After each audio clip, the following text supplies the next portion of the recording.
วัสดีค่ะแล้วก็พบกันนะกับนัทนะคะกับช่องกานิกาเกตอินนะคะวันนี้เราจะพามาทัวร์บ้านแล้วก็หมานะคะนี่น้องก็สวัสดีค่ะหนูชื่อข้าวเจ้าเป็นเพศเมียค่ะไปเลยมาอีกตัวเอ้ยเอื้อเอื้อเอื้อสวัสดีค่ะหนูชื่อข้าวปุ้นเป็นเพศเมียค่ะนี่นะคะ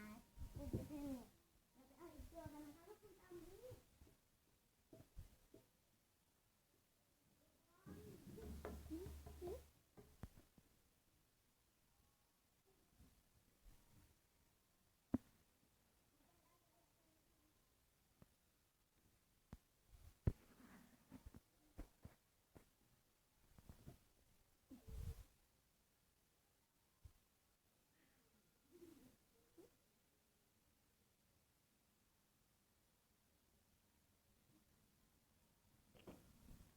นะคะทุกคนเจอแล้ว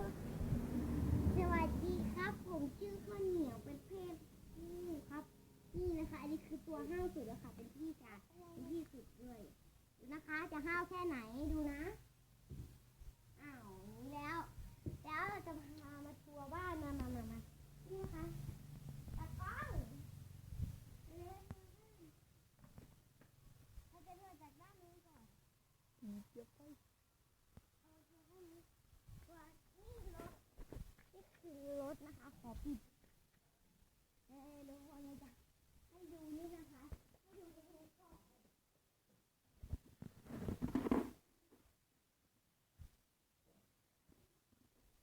นี่นะคะคือประตูบ้าน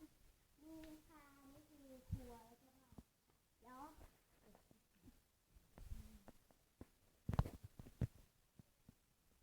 อันนี้ดูนี่คือบ้าน